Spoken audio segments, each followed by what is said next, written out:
In this video, I will use the Fright Knight from Dragon Quest Monsters as a Pokémon in Emerald. The Fright Knight, or Night Lich, is the boss of the Haunted Castle in the Sky World in DQM2 and its 3DS remake. He's really overpowered in the original game, so I decided to base his stats on an average of his original stats and 3DS stats. As a Pokémon, he will have 97 base HP, 134 attack, 93 defense, 71 special attack, 53 special defense, and 69 speed, for a total of 517. These stats are still pretty high by Gen 3 standards, but his special attack is basically useless due to his skills, and he's another monster that suffers from low MP and hence special defense. Since the original DQM games use lookup tables instead of a formula to calculate stat growth, the rate of which can vary greatly at different levels, the conversion won't be exactly faithful. This is actually one of the rare cases in which higher index numbers mean higher stats. His level-up moves are based on his default Fire Wind Slashes skill set in the 3DS remake, plus Cold Blizzard which he uses as a boss. This set contains exclusively physical skills, and the only AoE skill it has is Multi-Fists, but fortunately, Cold Blizzard is a breath skill that hits all enemies. Seeing as his skill set is extremely narrow, I gave him Sky Splitter at level 72 for the extra power. It's an AoE slash that does whoosh and zap damage in the 3DS version, but the area effect won't matter anymore at that level. All basic solo run rules apply. I'm not using hidden power due to its luck-based nature in this generation, where you have no legitimate control over IVs. I will set up a Night Lich with perfect IVs and pre-applied EVs. He will have a neutral nature, because I can edit the base stats directly to make adjustments if necessary. He's in the Undead family, which could be either the Ghost or Poison type in Pokémon, but since he's a skeleton, Ghost makes much more sense. He wields a huge sword, and most of his skills are slashes, so I gave him the Sharpness ability from one of the Switch generations. It's like Strong Jaw, but boosts slashes instead of bites by 50%, and it's quite overpowered. However, as a concession, he will have no reliable boosting moves. Max attack EV is a given, and he needs extra speed to outrun some of Drake and Steven's Pokémon. The rest needs to go into special defense, especially since Shadow Ball is now special. He levels up slowly in the original DQM2, so I put him in the 1.25 million experience group, like most legendary Pokémon. This group requires 25% more EXP than the standard group at all levels, and it's not as punishing as the 1.64 million group in the late game. I was only level 15 after beating all available trainers before Roxanne, and Flame Slash doesn't really help against her rock types. By the way, moves boosted by my ability are in caps. Luckily, as the first gym leader, her AI isn't very aggressive. Stab Astonish has the same power as Resisted Flame Slash, but it has a 30% chance to stun, which could help me avoid a couple of Rock Tombs. Rock Tomb is an awful move in this gen, but its speed drop is still annoying as you can only stun the target if you go before it. I got a stun on her nose pass, but its Rock Tomb made me slower, and it started spamming Harden. I had Haze to nullify all stat changes, since the Night Lich learns Black Fog in the original DQM2, and it has the same Japanese name as Haze. It disables all spells, but that clearly won't work in Pokémon. Here's an additional rival battle in Emerald. It's optional, but it's easy, and I needed all the experience I could get due to my slow EXP group. I gave the rival Torchic so she'd end up with the best team, but that's only relatively speaking since it's still terrible. Picking the girl character doesn't seem to affect the rival's team. There's nowhere to grind on the island, but thankfully, there are a few more trainers in Brawly's gym in Emerald, and I don't think he has any moves that can hit a ghost type, except maybe Confusion on his Metatite. I also had Gust Slash to hit the flying weakness of his Pokémon, so the fight was basically free. I gave Gust and Gale Slash high critical rate, like Air Cutter and Aeroblast, simply because I don't know what other ailment or effect to associate with the flying type. Air Slash stuns, but I'm saving stun for Bomb and Blast Slash. No bulk up, because the Night Lich is a skeleton. Bomb Slash does bang and donk damage, same as skills like Boulder Bash, so I made it the rock type with a 10% chance to stun. There was nothing the rival could do, even with her best team. If I replaced any other starter, the rival would have an awful Slugma that never evolves, although Magcargo is arguably even worse due to its terrible typing and double weaknesses. While most gym leaders received a slight buff in Emerald, Watson became a little easier as his Magneton is no longer his highest level Pokémon. He got a new Manectric, but it's a glass cannon and much easier to deal with than a steel type that resists most moves in the early game. I equipped a Cherry Berry for paralysis, even though I should easily one-shot everything on his team, because both his Electrike and Manectric have the static ability, and all of my moves make physical contact. Dragon Slash simply does extra damage to dragons, and here I made it 70 power like most other Slash moves, and gave it a 20% chance to boost attack. This will be important later on, as it's my only way of boosting stats. The Maxi battle at the volcano was already trivial in Ruby, due to how underleveled his team was, but they made it even easier in Emerald by replacing his Golbat with a Zubat. Still, this battle revealed the potential issue in this run, Intimidate, because I have no stab moves or a reliable way of boosting my attack. I could fish for an attack boost with Dragon Slash, but when it doesn't happen, it's just a worse Dragon Claw, which is just a clone of Strength. By the way, does anyone know if Dragon Claw counts as a slash for the sharpness ability?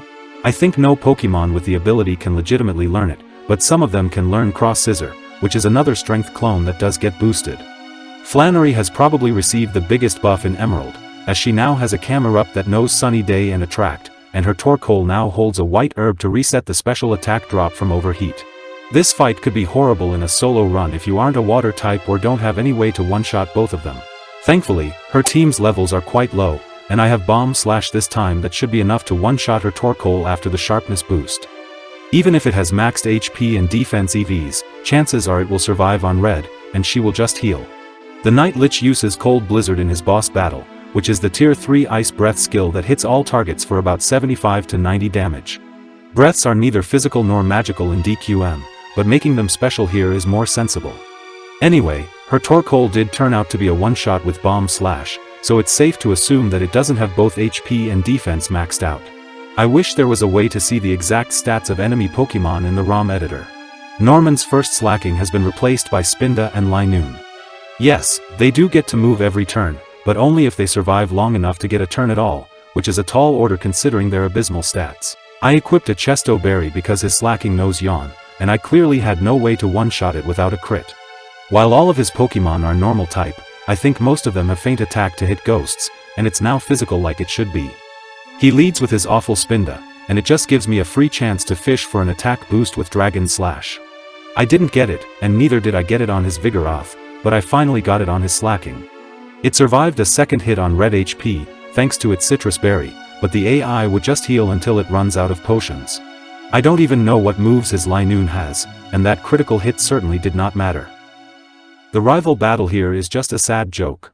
She only has 3 Pokemon at levels lower than some of the wild critters around the area, but at least she gets a fully evolved Pelipper in place of a Slugma by starting with Torchic. Yeah, I know she isn't supposed to be as much of a rival as Green and Silver, but rather a helper. Still, come on. Winona's Flying Gym received a rather sneaky roster change that could be deadly to a solo run. She now has a Swablu that knows the move Perish Song, which means instant GG since she has 5 Pokemon, but it's too fragile and underleveled, so it's highly unlikely you won't be able to one-shot it. They could have made it much more dangerous by having her lead with the Skarmory and programming it to always open with Sand Attack. The Swablu would have a much better chance at getting a Perish Song in when your accuracy has been compromised. With that said, they didn't design or balance these games around solo runs, and you can always switch in a regular run. Besides, it wouldn't have made any difference this time anyway, since I had Flame Slash to one-shot her Skarmory before it could use Sand Attack. I didn't really expect Cold Blizzard to one-shot her Altaria, but I suppose my special attack isn't that bad, and it does have a double ice weakness. Gale Slash is the tier 2 version of Gust Slash, and it does 120% of normal attack damage as physical whoosh and zam damage. It's not that different from Gust Slash, so I just gave it 70 base power like other Slash clones and kept its high crit rate. This is a last rival battle in Emerald as well, and she still doesn't have a full team or a fully evolved starter. No idea why they gave her 3 Pokemon with overlapping types when she only has 4 in total, and there are still so many other Pokemon not used by noticeable trainers. For example, you'd probably never see things like Swalot, Masquerain, Grumpig, Chimecho, Relicanth, and especially Huntail and Gorbis, in a normal playthrough. Inferno Slash is the tier 2 Flame Slash, and the compound effect of high crit rate plus chance to burn is also used by Blaze Kick. You have to fight Team Magma inside the volcano in Emerald, and Maxi's team is the same as what he had in Ruby, but at lower levels. The moves on his Pokemon are just what they naturally learned at their respective levels, so no TM, Tutor, or Egg moves, and it also means his Camerupt doesn't know Eruption. I equipped a Persim Berry for confusion, because I knew I wouldn't be able to one-shot his Mightyena after Intimidate, and it would most likely use Swagger or Scary Face. Luckily, it used Swagger, which gave me a free attack boost, instead of Scary Face, and so the rest of the battle was trivial. What wasn't trivial was the Psychic Gym, where the battle was basically 2-on-1 since my team filler wouldn't be able to do anything before getting KO'd. I equipped a Chesto Berry, because their Lunatone knows Hypnosis.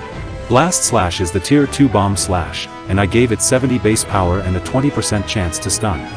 I should have brought a flying type as my filler, to avoid a first turn earthquake from the clay doll, but I didn't have one at low enough level. I highly overestimated my special attack this time, and it turned out that Cold Blizzard couldn't even do half to either of them. Although I got a lucky freeze on the Hatu, my fish for the attack boost on both the clay doll and Lunatone failed, and I once again overestimated the power of Cold Blizzard. Also, moves that hit both enemies have their power halved in Gen 3, except those with friendly fire, like Earthquake. In subsequent games, all AoE moves do 75% damage when hitting multiple targets, ally or enemy. In my second attempt, I decided to just donk the Hatu with Blast Slash at the beginning to avoid a Psychic, since the clay doll clearly didn't have attack EVs and so couldn't do much damage with Earthquake. I also rolled higher damage on the Lunatone and one-shot it. However, I got conceited and made the same mistake of overestimating Cold Blizzard again. I should have just taken out the Soul Rock with any other move and left the clay doll to last, although having it thaw out immediately after being frozen was pretty unlucky. Seeing as the Lunatone was within one-hit KO range of Dragon Slash, I decided to take the risk and equip a Citrus Berry instead for some recovery, as I probably needed to one-shot it to win anyway. But this time, they threw a curveball and sent out the Soul Rock after Hatu. Neither of them could be one-shot, and they had potions too, so I thought the best I could do was fish for a freeze with Cold Blizzard. Luck finally went my way, as I got a freeze on the Soul Rock, and even though the Lunatone survived a hit, it didn't use Hypnosis. I could have used the Shadow Ball TM, but I'd need it for later, and I didn't have enough move slots. My special attack might not be high enough anyway.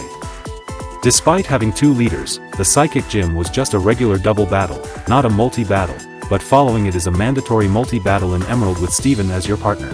It's mostly luck-based and kind of annoying due to the horrible friendly AI used in this game, and the enemies love to spam ailments and debuffs. I equipped a Persim Berry for Swagger, which basically offsets the attack drop from Intimidate, since they have a second Mightyena. Cold Blizzard was my only AoE move, but it wasn't nearly enough to one or even two-shot anything, and Steven's Metang decided to waste turns on Reflect and Light Screen instead of finishing off low HP enemies. Screens only cut damage by a third in double battles, so they are not that useful outside of some PvP situations. In this battle, the best you can do is focus down the grunt with the lower level Pokémon first, to make it a 2-on-1. Don't expect the AI to help, as it's programmed to be bad intentionally to make the multi-mode in the battle tower harder. For instance, here his Skarmory used Protect when it had a typing advantage in a 2v1 scenario. The Archie battle in the Seafloor Cavern is exactly the same as in Sapphire. His team might have received some more EVs in Emerald, but all I can see in the ROM editor is the number 150 under EVs, and I have no idea what that means or how those EVs are distributed. Again, I wish there was a way to view the exact stat numbers in the GUI editor. It started off horribly this time as I got my speed halved by Scary Face, but luckily, neither his Crobat nor Sharpedo confused me. I did have a Persim Berry, but it only works once.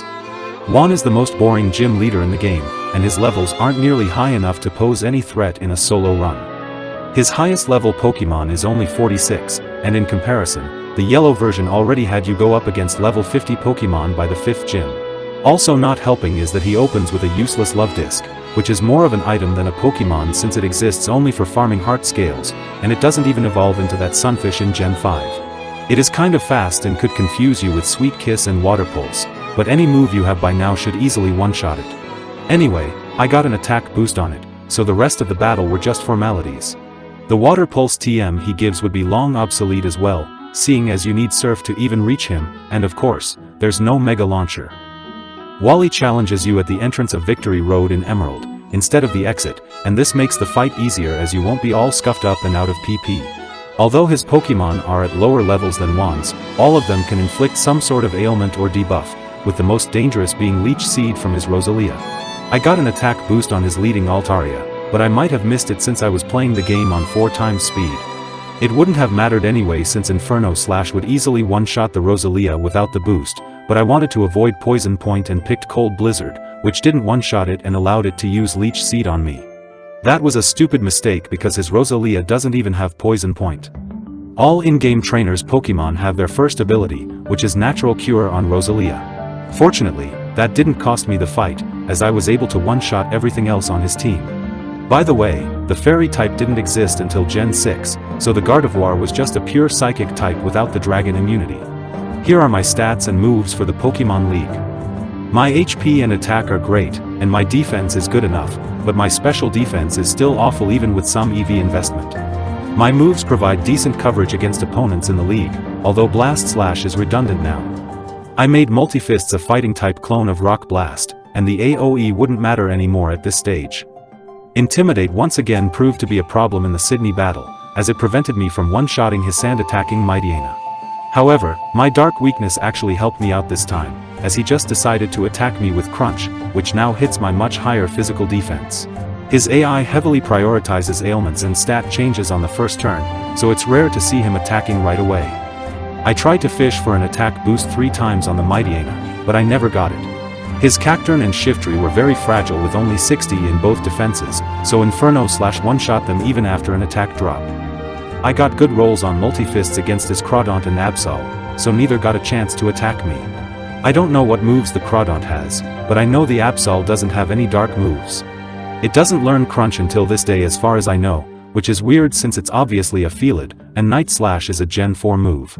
Phoebe is usually the biggest threat among the Elite Four, because her leading Dusclops knows Curse, another instant GG move in a solo run. I know for certain that it doesn't have any special defense EV, and its base HP is only 40, so a Stab Shadow Ball should be able to one-shot it even with my below-average special attack. It might survive if has maxed HP, but it might also just attack me with Shadow Punch since I'm weak to Ghost myself. Either way, it was the best shot I had to avoid Curse. And it turned out to be a one-shot. It could have been a high damage roll, or maybe it didn't have maxed HP after all, but I couldn't tell since I landed a critical hit on her second Dusclops. Glacia has by far the worst team in the league due to the shortage of new ice types, and 2 of her Pokémon haven't even fully evolved. Besides the legendary Regice, the only new ice-type families added in Gen 3 are the 2 on her team, and they didn't bring back any of the previous ice types like Lapras, Piloswine, and Sneasel. I should have replaced Inferno Slash and kept Blast Slash when I learned Shadow Ball for Phoebe, as all 3 of her seals are part water type and have the thick fat ability. I just thought I'd need Inferno Slash for Steven later, and it would save me from having to relearn it. It didn't really matter anyway, since I also had Multifists, and her Pokémon really couldn't do much outside of a Freak Freeze. Drake wasn't too much of an issue, as I put enough points into speed to outrun his Flygon and Salamence. I was hoping for an attack boost on his Shelgon or Flygon to offset the attack drop from his Salamence Intimidate, but I wasn't lucky enough to get it. However, I was lucky enough to land a crit on his Salamence, or it would definitely not have been a one-shot, seeing as the Altaria wasn't a one-shot without a crit. It critted me with Dragon Breath after a few pointless potions, but at least it didn't paralyze me, or it could have gotten annoying as I didn't have a Cherry Berry. The Kingdra wouldn't have been a one-shot either, but Dragon Slash critted again, and it was not the last time it would do so, as you'll soon see in the Wallace battle. Speaking of Wallace, he's arguably the worst champion across all generations. His entire team is water type, which isn't known for having the best offensive power or coverage, especially in this gen. I equipped a Citrus Berry for some recovery, although it only heals 30 HP instead of 25% like in the later games. I should have used my rare candies here to make this boring fight go quicker, but I forgot. As usual, I tried to fish for an attack boost from Dragon Slash on his leading Wailord, but I didn't get it, and its HP wasn't low enough for him to heal. He sent out the Tentacruel next, and my Dragon Slash critted, taking it out in one hit. Ludicolo was next, and I got another crit. Followed by Whiscash, and a third crit in a row plus an attack boost. Just so you know, I didn't give Dragon Slash a high crit rate, since it can only have one effect, which is the chance for attack boost. You can fight the real champion, Steven, after the league, and depending on your Pokémon, he can be either a pushover or nigh on impossible. I used all my rare candies to reach level 76, and although my HP and attack are both great, I have 0 stab moves and 0 recovery. Sky Splitter is the strongest move I have at 165 effective power, but it doesn't hit anything on Steven's team for super effective damage, and it's actually weaker than things like Cleaver's Cross Scissor and Gallade Sacred Sword. A Pecha Berry is forced, as I hate using rest in game, and Inferno Slash wouldn't be nearly enough to one-shot the Skarmory. Fortunately, it sometimes opens with spikes, and it might just attack with Steel Wing, plus Toxic can miss as well, like it did here. I have no dedicated boosting moves or recovery, so there isn't much strategy to this fight. All I can do is fish for an attack boost on his Skarmory, hoping that it uses spikes or misses Toxic, and then hope for lucky rolls with multi-fists on his other Pokemon. It took a few tries, but I got the boost here. His Cradily confused me, but luck was on my side, and I never hit myself. I did miss with Sky Splitter once against his Armaldo, but it didn't matter since it was his last Pokemon. So, in conclusion, I think averaging the GBC and 3DS stat seems to work better for monsters that are too strong or too weak in the original games. This still won't work for monsters that are exclusive to the DS and 3DS games, so I'll avoid doing them for now, until I figure out a better way to convert their stats. Also, some Pokemon abilities from the later games are indeed too overpowered, and it just shows that the power creep is real. Thanks for watching.